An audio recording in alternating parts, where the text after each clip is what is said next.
capítulo 14 que nós lemos, ele começa quando 4 reis orientais se levantam para deter uma revolta de 5 reis daquela região ali, próxima ao Mar Morto. Quando nós lemos aqui Mar Salgado, é uma outra forma de denominar o Mar Morto. E a tensão aumenta bastante quando eles tomam de assalto toda aquela região ali da Transjordânia e a guerra se faz bastante presente ali naquele lugar. Tudo piora ainda mais quando eles derrotam aqueles reis rebeldes que tinham se rebelado contra a situação. E numa dessas ações, inclusive, Ló, que era sobrinho de Abraão, vocês lembram do sermão passado, ele tinha escolhido ir para as terras aparentemente melhores, e com isso tinha ido para a região de Sodoma, no vale de Sodoma, e agora os reis, tanto de Sodoma quanto de Gomorra, foram citados aqui como sendo participantes disso aí. Isso força Abraão a entrar nessa contenda armada. Ele entra em cena, ele convoca seus aliados, ele tinha amigos naquela região. O próprio Manre, que fala tanto aqui, os Carvalhais de Manre, era um personagem, ele era um patriarca de um clã, que não era de Israel, mas era patriarca de um clã, e ele e mais alguns dos seus parceiros, dos seus aliados ali, partem para um confronto armado, uma expedição, e o próprio Abraão lidera essa campanha militar. Seria de se esperar que o texto pudesse narrar a vitória do herói bíblico de modo ímpar, mas o mais espantoso nessa narrativa não é apenas isso, porque é esperado que o herói bíblico numa situação dessa vença, mas a maior vitória de Abraão não foi o destaque de ter vencido uma campanha militar com apenas 318 homens, e daí você já sabe de onde é que vem uma campanha de uma certa igreja, dos 318, vem daqui desse texto. A maior bênção que ele recebe em tudo isso foi ter se encontrado no meio do caminho com o rei sacerdote Melquisedeque, e logo em seguida ele ter tido o segundo dos 3 encontros em que Deus afirma a ele a respeito da sua aliança. Capítulo 12, capítulo 15 e capítulo 17 são as 3 vezes em que Deus, de modo soberano e sobrenatural, revela a Abraão que ele está fazendo com ele uma aliança, e é uma aliança unilateral que ele está fazendo, e que aquilo ali vai ser para todo sempre. Nesse contexto todo, o rei de Sodoma fala de modo desrespeitoso quando Abraão se encontra com Melquisedeque. Na verdade, ele se encontra com 2. Vem o rei de Sodoma de um lado e vem o rei de Salém do outro, que é Melquisedeque. E o rei de Sodoma, de modo desrespeitoso, falando como um verdadeiro pagão que ele era, ele faz ali uma oferta, pelo menos leviana, a Abraão, que recusa. Na verdade, ele queria lesar, ele queria enganar Abraão, e Abraão recusa aquela sua oferta. Ele continua dessa forma a glorificar a Deus com os seus atos e com a sua fé, depositando a sua confiança naquilo que Deus poderia fazer e faria pelo restante da história, e não aquilo que a sua própria força ou as suas parcerias poderiam fazer. Abraão continua enfrentando conflitos, no entanto, a despeito de tudo isso aí. Algumas tentações que vão colocar à prova a sua fé, nas promessas divinas, e uma delas é o fato de que ele, a despeito de reconhecer os atos gloriosos de Deus, ainda continua perguntando: Senhor, o Senhor tem me dado tanta coisa, tem me feito tão abençoado, o Senhor acabou de me dar uma vitória contra 5 grupamentos militares, eu só com 318 homens. O Senhor me deu essa vitória, mas tem um problema, Senhor, eu ainda não tenho filho. E eu expliquei para vocês na semana passada, se não me falha a memória, que o fato de não ter filho, naquele contexto geracional, significava não ter futuro. Havia a dependência da posteridade que se mantivesse daí por diante. Deus ainda não tinha dado a ele, mas a promessa de Deus continua valendo. Abraão creu nisso, isso foi depositado na conta dele como justiça, o que a gente vai ver depois sendo declarado também no Novo Testamento. A sua recusa naquele episódio em que o rei de Sodoma oferece os despojos vai se juntar também, e ele abre mão daquilo, vai se juntar ao fato de que antes ele já tinha feito a mesma coisa ao não querer decidir qual seria o seu lugar. Ele chama Ló e diz: você escolhe, se você for para lá, eu venho para cá. Se você for para o ocidente, eu vou para o oriente.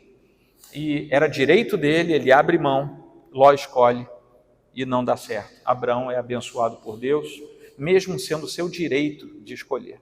E agora é a mesma coisa, ele venceu as batalhas, ele tinha direito a ficar com os despojos, ele tinha direito a ficar com aquilo que ele tomasse no campo de batalha, essa era a lei daquele tempo, e ele abre mão, ele diz para aquele rei de Sodoma: eu não quero nada, se você vai pagar alguma coisa, paga para os meus aliados, eles podem fazer o que quiserem, a minha parte eu não quero, eu só quero a família do meu sobrinho e as pessoas que estão com ele. E nisso o Senhor também o abençoa de modo contundente. E a cena final, que está no capítulo 15, é dividida em duas partes, vai até o versículo 6 e depois do 7 até o 21. E envolve aí um diálogo. A primeira parte é Abrão falando com Deus, a segunda parte é Deus falando com Abrão, e tem a narrativa do momento pactual sendo estabelecido. Essa primeira parte tem uma relação direta com a semente prometida e acontece à noite.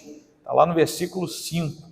Então o Senhor levou-o para fora e disse: olhe para os céus e conte as estrelas, se puder contá-las. Isso vem numa forma de visão, né? Nós vemos ali no primeiro versículo, porque as pessoas às vezes se perguntam: mas como é que Deus falou com Abraão aqui? É claro, esse texto não tem dúvida, porque diz o versículo 1 que a palavra do Senhor veio a Abraão numa visão. Então tudo o que acontece aqui, salvo as experiências objetivas e concretas que nós lemos, mas toda a relação de conversa entre Deus e Abrão acontece por causa de uma visão. E até que no versículo 12, é o segundo trecho, em que Deus começa a fazer uma referência direta, agora sim, à terra prometida. Tudo isso em meio a um sono profundo que se abate sobre ele. Eu chamei esse sermão de Guerra, Paz e Aliança. Guerra e paz, Tolstói veio escrever bem depois a respeito, mas o primeiro trecho, que vai do versículo 1 ao 16 do capítulo 14, fala do resgate de Ló. Os 12 primeiros versículos, neles nós temos o relato da primeira subjugação militar. Eu tenho levantado isso por curiosidade, porque o livro de Gênesis, principalmente até a metade do livro, mais ou menos, lá para o capítulo 20 e poucos, fala uma série de primeiras coisas que aconteceram. E aqui é a primeira notícia que nós temos de uma subjugação militar, ou seja, um estado ou uma cidade-estado, como era naquele tempo, dominando outra cidade-estado. E também é a primeira vez que nós vemos alianças militares sendo narradas na Escritura. Já tinham se passado 13 anos, desde que Quedorlaomer, que era rei de Elão, que é na Pérsia, que atualmente é o Irã, em termos de países modernos, já havia 13 anos que havia conquistado vários outros reinos na planície próxima ao Mar Morto. E agora o que acontece é que aqueles que estavam subjugados resolvem se rebelar e se livrar daquela situação de reinos suzeranos que deviam pagar tributos pesados a quem os dominasse militarmente. Esse que dominava sobre os outros agora também consegue outros aliados a fim de manter o seu status de dominação. E ali dentro, naquele lugar, havia duas cidades que vão ser repetidas algumas vezes, que já foram mencionadas antes: Sodoma e Gomorra. Faziam parte daquele conjunto geográfico. Aquela região toda era muito rica em poços de betume, ou seja, é algo parecido com petróleo a olhos vistos. Tá? Então isso era perigoso, obviamente, era altamente volátil, né, incendiário. Na antiguidade, nós temos registros de alguns combates em que exércitos se valeram disso para vencer ou pelo menos atrapalhar o avanço de outras tropas. No meio do caminho estava Sodoma. Nosso poeta colocou uma pedra no caminho. O texto bíblico coloca Sodoma no caminho. E quem é que morava em Sodoma? O infeliz do Ló, que tinha resolvido ir para uma terra que parecia muito boa, mas que na verdade ocultava coisas muito ruins. Abrão, a partir do versículo 13, recebe a informação de que Ló havia sido capturado e organiza uma força de assalto. Se você pensar que havia 5 reinos, 5 cidades-estado, dominando uma região, uma força de 318 homens não é páreo para isso.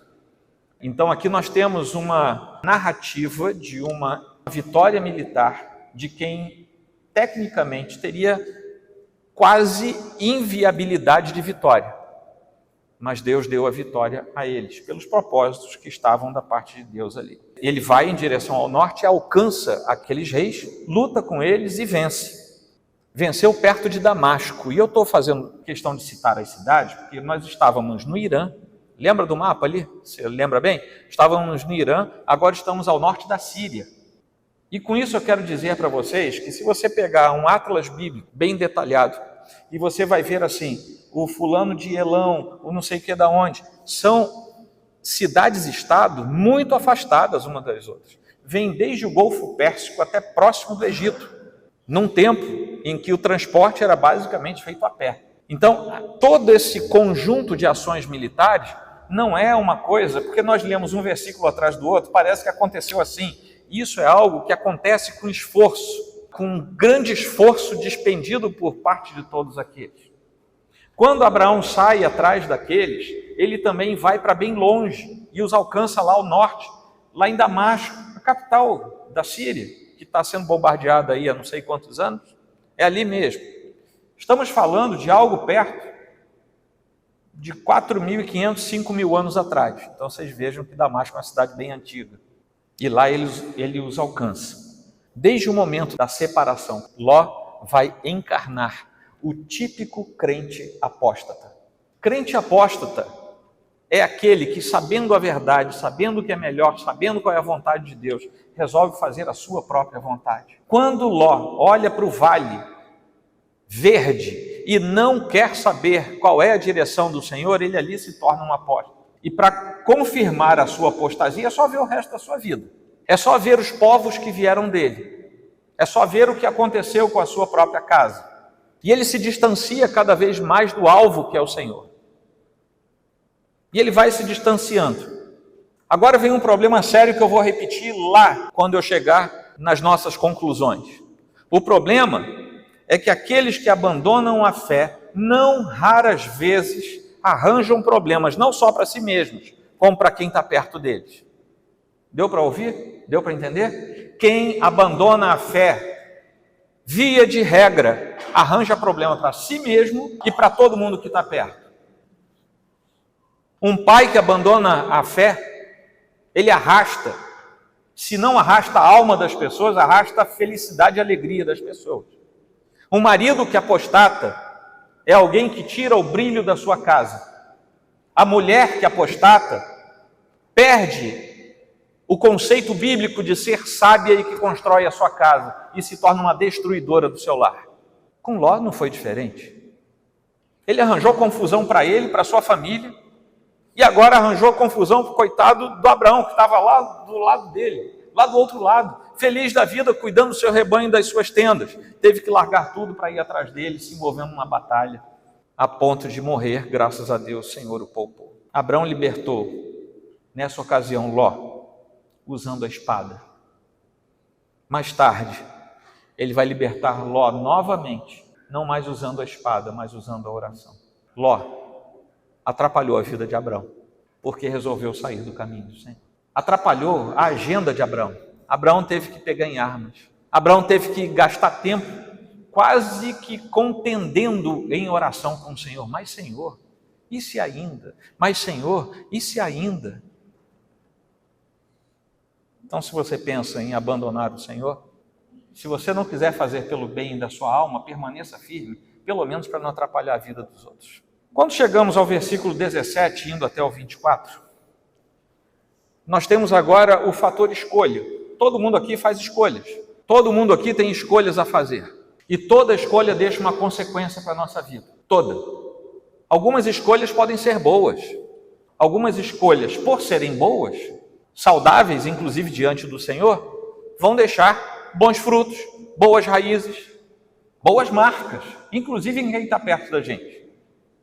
Se você fizer mais escolhas, se você fizer escolhas impulsivamente por causa da sua própria cabeça, se você fizer escolhas apenas egocêntricas, quase egolátricas, pautados apenas naquilo que você acha, deu na telha, eu vou fazer, você vai deixar também marcas. Vai ter marcas e vai deixar marcas. E foi o que aconteceu aqui. Apareceram diante de Abraão duas escolhas. Como depois o povo de Deus foi colocado num vale entre dois montes. Se você escolher isso, é bênção. Se escolher aquilo, é maldição. E não confundam a escolha da nossa liberdade de agência com a não escolha que nos foi dada em relação à salvação. Não confunda uma coisa com a outra. E agora está Abraão, a caminho de casa, quando o rei de Sodoma atravessa o seu caminho. Lembre, o rei de Sodoma e o rei de Gomorra, o texto diz, fugiram. Quando eles viram o tempo fechando, eles, como é que dizem por aí hoje? Vazaram. Né? O pastor também é moderninho. Eles vazaram. Correram. E agora vem na maior disfarçatez, como Satanás costuma fazer, na maior cara de pau. Ô Abraão, você venceu, que bacana, vamos fazer o seguinte, você me dá as pessoas, você fica com... Não, ele não tinha que oferecer, aquilo já era de Abraão, era direito dele. Abraão pegava se quisesse. Mas atravessa então ali o rei de Sodoma e o encontra no meio do caminho. O texto nos dá uma sequência quase imediata que perto desse momento em que o rei de Sodoma aparece, também aparece o rei de Salém. Parece que é no mesmo caminho, né? A ideia que nós temos é essa. No mesmo caminho aparece também o rei de Salém, que é Melquisedeque. Sacerdote do Deus Altíssimo, e que não pede nada. Aquele que veio enviado por Satanás chegou pedindo. Aquele que veio enviado por Deus chegou oferecendo. Toma pão e toma vinho. E daí se estabelecem esses dois elementos como sendo cruciais na vida do Filho de Deus até hoje. Porque esses mesmos elementos, alguns milênios depois, foram erguidos pelo Senhor Jesus em oração, dizendo, tomai, comei, tomai e bebei, o pão e o vinho mais uma vez aparecendo. Aqui em conotação diferente, mas simbologicamente já estavam se estabelecendo esses elementos. E essa é a primeira menção que nós temos na Escritura também, a conjunção desses dois elementos. E não tem jeito, né? Quando a gente fala de pão e vinho, a gente se lembra do Senhor. A gente se lembra do Salvador. Aqui não vai ser diferente. Olhando para essa aproximação dos reis de Sodoma e de Salém, nós vemos claramente aqui dois emissários. E eu também vou repetir isso lá, quando a gente encerrar tudo. Um emissário de Satanás, um enviado de Satanás e um enviado do Senhor nosso Deus. Não causaria nenhum espanto nós vermos um cristão fiel a Deus ser tentado pelo inimigo, ser tentado em sua soberba, em sua jactância, em sua glória pessoal, logo após uma grande vitória espiritual. Isso se representa pelas ofertas aparentemente razoáveis do rei de Sodoma para Abraão. Mas quando nós vemos o que Melquisedeque oferece, como ele fala com Abraão, nós vamos entender que depois, na verdade, vale muito a pena esperar pelo que Deus envia, para nós sermos livrados das ciladas do inimigo. Porque o rei de Sodoma oferece a Abraão para ele reter riquezas. As riquezas temporais que estavam ali diante dele. Quando nós chegamos ao começo do capítulo 15, nós vamos ler assim, Deus falando para Abraão, Abraão, eu sou o seu escudo e lhe darei uma grande recompensa. O rei de Sodoma tinha dito a Abraão antes, dê-me as pessoas e fique com os bens. Abraão recusa a recompensa do rei de Sodoma, e Deus dá uma recompensa infinitamente maior a Abraão, logo na sequência do texto. O rei de Sodoma queria as vidas. Abraão, obviamente, abre mão de tudo que ele tinha direito ali naquele momento, salva Ló, e depois volta para casa. Despacha Ló para Sodoma de volta, porque logo depois nós vamos ver que quando ele precisa resgatar Ló, agora pela oração, Ló morava em Sodoma. Não foi suficiente tudo que ele passou para saber que não era para morar em Sodoma. E aqui nós temos a constatação de que Ló era um crente apóstata. e depois que o apóstata se suja na lama do mundo, ele gosta. Ele se torna escravo. Ele se torna malignamente aprisionado, mas ele gosta. Existe um fenômeno chamado, vocês já devem ter ouvido falar, chamado de Síndrome de Estocolmo. Vocês conhecem isso?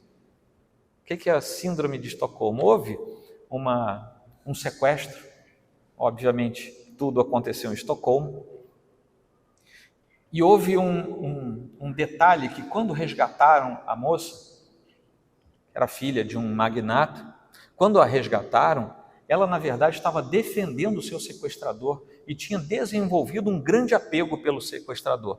A isso nós chamamos de Síndrome de Estocolmo, é quando você passa a gostar e a defender daquele que faz mal a você.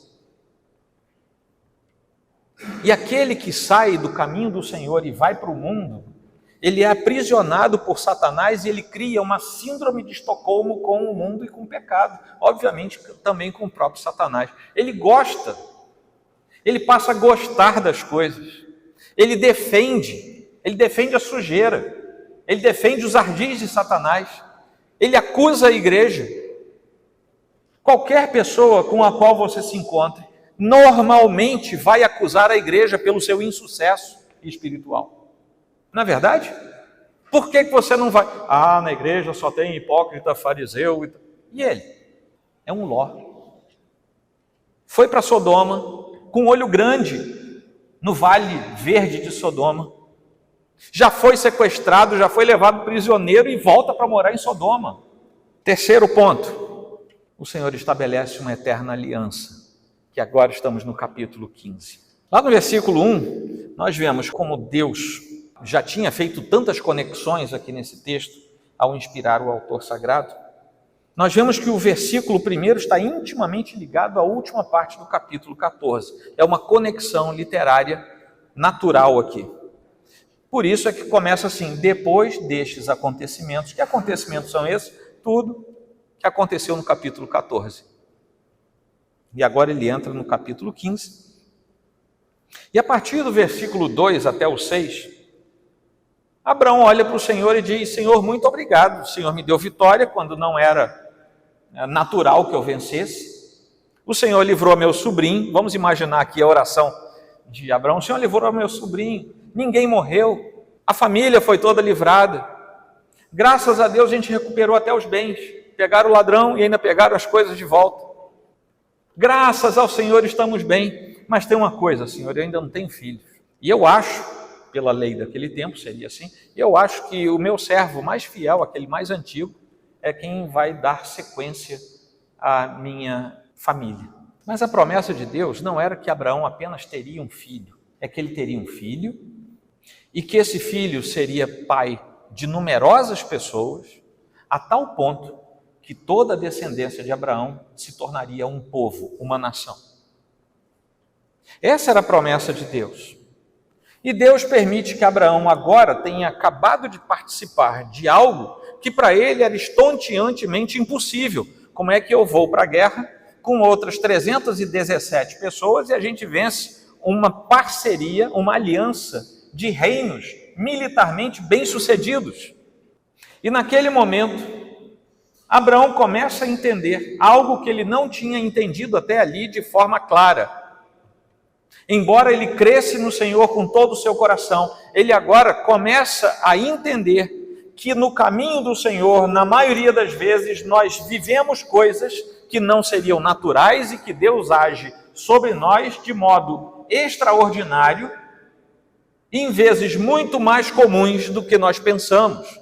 E nós esperamos, na maioria das vezes, que Deus só age de modo ordinário. Mas Deus faz o que nós não conseguimos fazer. E Abraão começou a experimentar isso. Se eu conseguir vencer 5 cidades-estado bem armadas num vale, numa luta encarniçada, por que Deus não vai me dar esse povo que Ele vem me prometendo? Mas ele diz ao Senhor, até o versículo 6, Senhor, não estou confortável, está faltando alguma coisa. E sabem de uma coisa, irmãos? Você e eu podemos orar assim também. não é dúvida dizer para o Senhor: Senhor, eu sei que o Senhor me prometeu, eu creio que vai acontecer, mas eu não estou confortável. Como é que o Senhor vai fazer isso? De que maneira o Senhor vai cumprir isso na minha vida? Nesse momento, Deus para tudo e fala pela segunda vez em promessa a Abraão. Como eu falei, serão 3 vezes. Capítulo 17 teremos a oportunidade de ver a terceira fala do Senhor sobre isso. Abraão creu na promessa do Senhor porque foi Deus quem falou. Diz a Escritura que isso foi o suficiente para Deus entender que Abraão estava certo, era justo diante do Senhor. Abraão continuava sabendo que seria humanamente impossível, mas ele tinha acabado de experimentar uma outra coisa também humanamente impossível. E as coisas estavam se encaixando no coração de Abraão. Ele sabia que ele e Sarai já eram velhos. E ele sabia que naturalmente não viria filho dali. Mas o fato de ele ter sido declarado justo diante do Senhor, ao crer na promessa de Deus, impactou a história da redenção até os nossos dias, a ponto de o Novo Testamento, por exemplo, repetir algumas vezes Romanos 4:3, Gálatas 3:6, Tiago 2:23, a respeito desse episódio específico e de como Abraão passou a ser considerado diante de Deus. Deus promete, com uma metáfora aqui para ele: olha, os seus descendentes serão como as estrelas dos céus. Que é uma segunda metáfora, essa metáfora já mais para o Marçal ali, né? Como as estrelas dos céus. Antes, no capítulo 12, Deus tinha usado uma outra metáfora, tão ampla quanto, porque é como o pó da terra, é como a areia do mar. A sua descendência será incontável, como a areia do mar. E agora o Senhor diz: olha para os céus, a sua descendência será tão fácil de contar quanto é fácil contar as estrelas do firmamento. Numa perspectiva livre, tangenciando quase a alegoria, nós podemos fazer um comparativo. Porque o Senhor primeiro promete uma descendência abundante como areia, como pó da terra, e agora o Senhor promete uma descendência tão abundante quanto as estrelas do céu. Nesse pensamento livre, nós podemos inferir que Deus ali profeticamente podia já estar cutucando a alma de Abraão. A sua descendência, dos hebreus, aqueles que vão nascer da sua descendência física, da terra, esses descendentes serão incontáveis. Mas Abraão, eu vou te dar uma outra descendência, que também será incontável.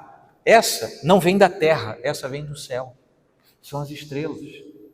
E ali nós vemos mais uma vez, como já vimos em outros lugares aqui no Gênesis, a ideia de que não seria apenas um povo, seriam 2, que se tornariam um ao final de tudo.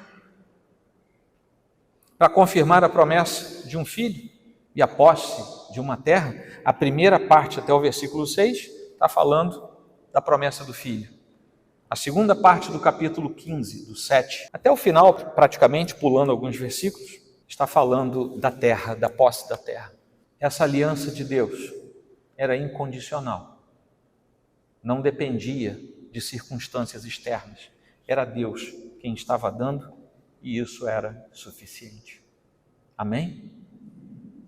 Vocês pensam que acabou? Não acabou. Agora nós vamos para as nossas conclusões. A primeira delas fala de promessa e obediência. Como eu falei para vocês, por 3 episódios na história, da vida de Abraão, Deus faz promessas acerca do que ele fará a Abraão e a sua família.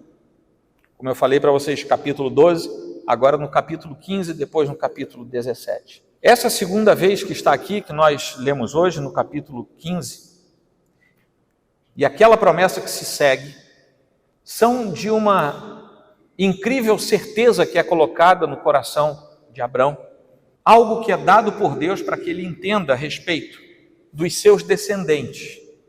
Isso está discriminado aqui. Primeiro, eles seriam peregrinos numa terra que não era deles. Isso tem a ver com os descendentes de carne e osso, tem a ver com os descendentes espirituais. Eu estou peregrinando por aqui. Eu espero que você também. E essa não é a nossa terra, como não era a terra deles. Esse é o primeiro episódio. O segundo é que eles seriam escravizados e aflitos por cerca de 400 anos. Escravizados e aflitos nós já fomos. Nascemos na nódoa do pecado. Já nascemos escravos. Aí está o livro de Lutero, Nascido Escravo. Fala exatamente disso. Já nascemos escravos. Sem vontade. Sem tirocínio, sem desejo. Sem capacidade. Já nascemos escravos. Mas o bálsamo para tudo isso vem depois. Primeiro, Deus mesmo castigaria a nação escravizadora. Sabemos o que aconteceu no Egito e sabemos como Deus pesa a mão sobre aqueles que se levantam contra a igreja do Senhor. Os descendentes de Abrão sairiam ricos dessa situação. Mas é claro que aquele intervalo de 400 anos ganhando chicotada não foi fácil. Mas isso nos mostra que as promessas de Deus são cumpridas na hora dele. Porque quando ele fala, vão ficar escravos 400 anos depois, eles não simplesmente olharam e falaram, chegaram os 400 anos, vamos pegar nossas coisas e sair. Deus disse que seriam escravizados, mas Deus disse, sou eu quem vai resolver a questão na hora de vocês saírem da escravidão. Nascemos escravos, mas para sairmos do estágio de escravidão é necessário que Deus atue na nossa vida. Deus opera as coisas na história porque a história é dele, e ele faz do jeito dele na hora dele. A gente não consegue nem apressar, nem retardar nada, porque é tudo dele. Era preciso que Abraão obedecesse, para ele ver cumprida a sua promessa, a promessa de Deus para ele, a respeito da terra prometida. É preciso que nós obedeçamos ao Senhor, nos seus desígnios, que são santos e perfeitos, se nós quisermos ver a terra prometida. Não vou entrar aqui na questão soteriológica, nem na preservação dos santos, mas o fato é que a Bíblia diz, aquele que perseverar até o fim, será salvo.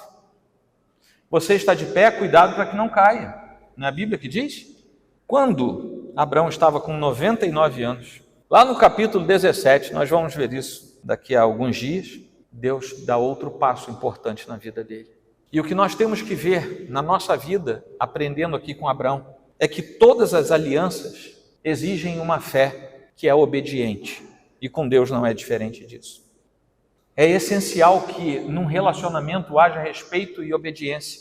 E no relacionamento estabelecido numa aliança entre Deus e seu povo, é fundamental que nós tenhamos obediência, a fim de que a aliança seja cumprida vigorosamente em nossa vida. Todo relacionamento humano precisa de respeito, todo relacionamento humano precisa do cumprimento dos elementos contratuais. Agora vocês imaginem com Deus. As alianças estabelecidas exigem modos particulares de atuação. Quando Deus estabelece a aliança com Abraão, e nesse segundo passo, existe um elemento ritual que é colocado por Deus, e ali ele sacramenta a sua aliança, quando aqueles animais são incinerados como oferta a Deus. A partir dali, não há mais volta. E o que compete a Abraão a partir dali é simplesmente obedecer a Deus, para que a aliança seja cumprida da melhor maneira possível. Ela vai ser cumprida a partir de Deus, e Deus exige que Abraão seja obediente. Essa obediência depende de fé. As coisas estão interligadas entre si. Essa foi uma conclusão a que chegamos, uma outra conclusão. Mas essas conclusões já estão trazendo também aplicações para nós. Uma segunda, e aqui eu vou repetir. Quem abandona a fé atrapalha todo mundo. Isso tem que estar no nosso coração. Mas há duas formas de abandonar a fé. É você jogar tudo para o alto, abandonar a igreja visível, sai chutando banquinho, cachorro, tudo tem pela frente, vai embora aborrecido. Mas há outra forma de abandonar a fé, que essa é sutil e as pessoas demoram a perceber. É quando você abandona a fé, mas não abandona o lugar de culto. É quando você é um apóstata dentro da igreja. É quando você é um apóstata sendo membro da igreja, sentando-se ao lado do seu irmão crente que você é fiel a Deus, e você já apostatou há muito tempo. Essa é uma outra forma de apostasia, que é sutil, dentro da qual nós podemos considerar a advertência do Senhor. Não tira não, deixa que no final eu tiro o joio do meio do trigo. Esses também são contados entre o joio. E às vezes a gente não percebe quem é quem. Eu não sei quantas pessoas, na idade madura, eu já ministrei a profissão de fé. Não sei quantas pessoas eu batizei já na sua idade adulta, que nunca se converteram, eu não tenho como saber. Há indícios de vida, mas as pessoas têm seus ardis para nos enganarem. A igreja pode ser um lugar bacana, agradável. A nossa agora é até fresquinha. Você pode vir para cá, ficar num domingo quente, ao invés de ficar em casa lá se abanando, você vem para cá, fica aqui 2 horas no ar-condicionado. Ninguém vai cobrar nada, ninguém vai perturbar você. Daí a você ter um coração transformado pelo Senhor é outra coisa. Muitas vezes vamos nos embrutecendo na caminhada, olhando para os lados e apontando os dedos para todo mundo, menos para a gente. E aqui está Abrão, levando prejuízo na cabeça, por causa do apóstata do seu sobrinho, que não satisfeito, depois de tudo, volta para Sodoma e vai ficar vivendo lá no meio daquele lamaçal pecaminoso. Ele gostava. Estando lá fora, ou estando dentro da igreja, o apóstata gosta da lama do pecado. E se eu estiver falando para você, e você sabe do que eu estou falando, essa talvez seja uma excelente noite para você consertar a sua vida com Deus. Ló podia ter consertado ali, gente. Qual é a nossa escolha? Terceira conclusão e aplicação. De novo, quando a gente olha para a aproximação do rei de Sodoma e do rei de Salém, vamos nos colocar no lugar de Abrão. Nós temos uma escolha a fazer. Qual é o convite que você recebe todo santo dia da sua vida? Qual é o convite que você recebe no seu trabalho todo dia? Qual é o convite que você recebe das suas lembranças? Será que aquilo ainda atrai você a ponto de você pensar na possibilidade? Quais são as ofertas que você recebe todo dia? E qual é a escolha que você tem diante dessas ofertas? Porque o que vai definir a vida de Abraão aqui é a mesma coisa que vai definir a nossa vida. Quais são as escolhas que nós fazemos no dia a dia? Todo santo dia nós estamos diante de escolhas. E todo santo dia nós podemos ser como Abrão ou nós podemos ser como Ló. Posso falar uma coisa para vocês? Depende de vocês. Não estou agora nem mesmo falando de salvação ou apostasia. Estou falando de cicatrizes na sua vida. Por causa de escolhas mal feitas, que vão derivar na sua vida resultados que você não queria. Você vai passar o resto da vida depois olhando para trás se arrependendo, ou tendo remorso se você não se converter direito. O arrependimento é algo relacionado à conversão. O remorso é algo relacionado a um mal-estar. Qual é a sua escolha? A de Ló ou a de Abrão? Cuidado com o que você escolhe. Você pode ter problemas para nunca mais se livrar deles. Terceira, dinheiro e submissão. Agora eu vou falar para um monte de crente. Não da nossa igreja, tá? Crente de outros lugares. Quando Melquisedeque abençoou Abrão, isso mostrou que o sacerdócio de Melquisedeque, nós trabalhamos isso ano passado, na série de Hebreus. Isso mostrou que o sacerdócio de Melquisedeque era superior ao de Arão, que viria depois.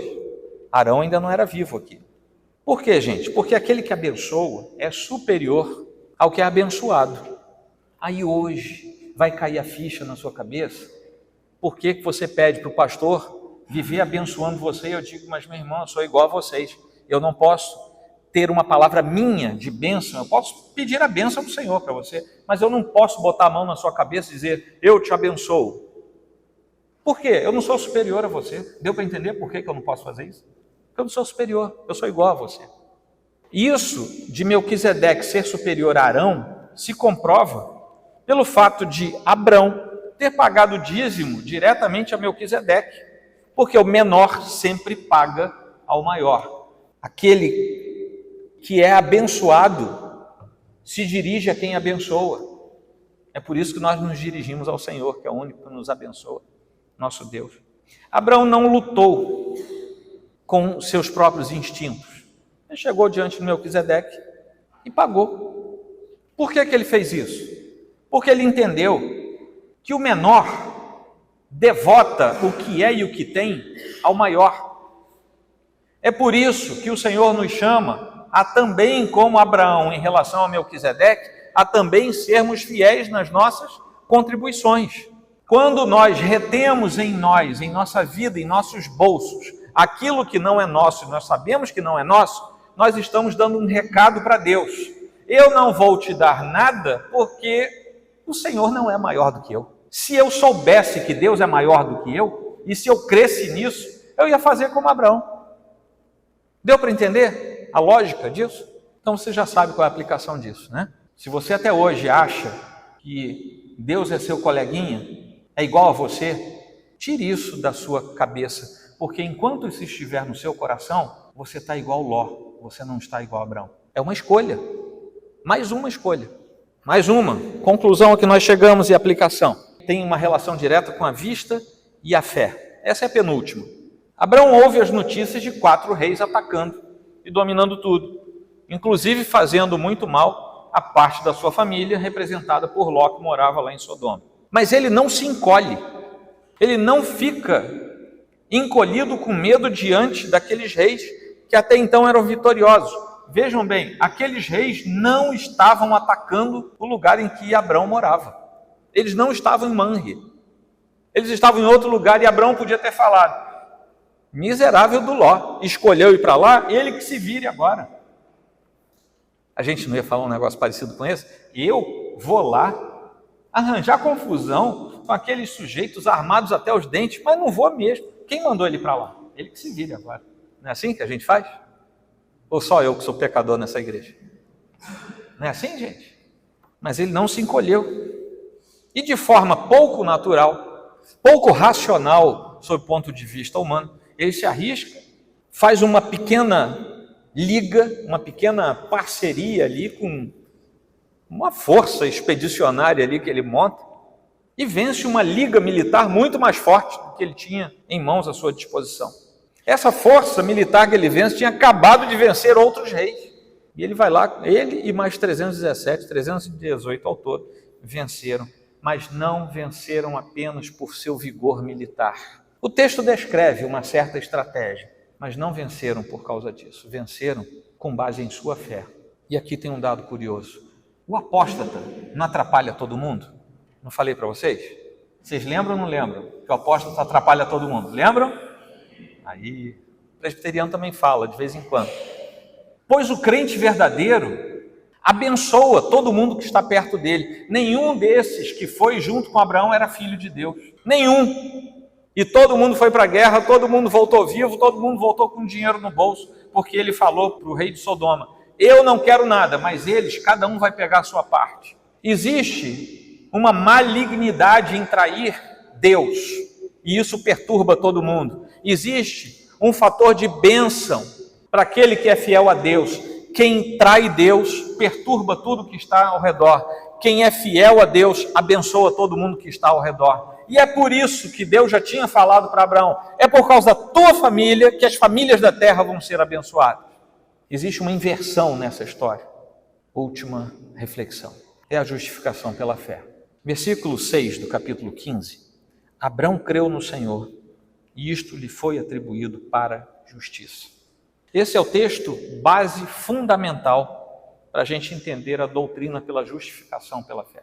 As obras não nos justificam, mas a fé sim nos justifica. Depois você pode ler lá em Gálatas 3, a partir do versículo 6, que você vai ver isso. Abraão ainda é homem como nós, não tem qualquer diferença, não está isento do pecado.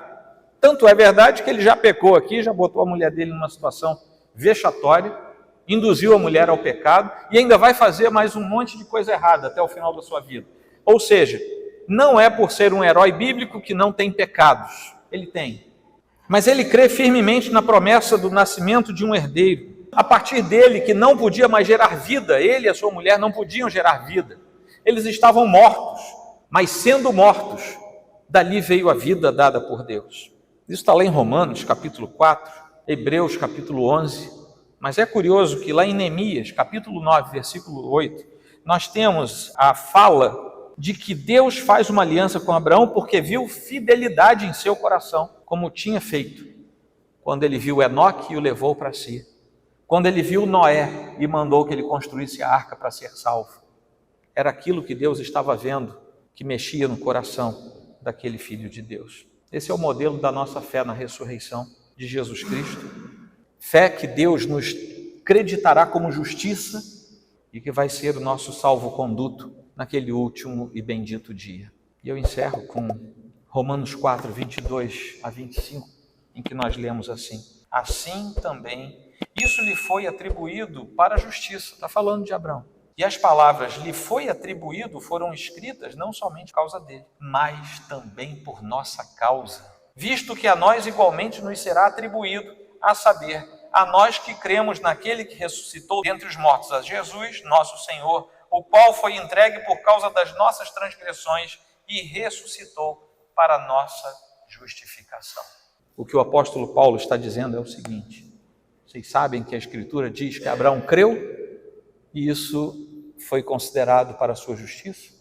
Se você crer no Filho de Deus ressurreto, a mesma coisa que aconteceu com Abraão vai acontecer com você. Amém?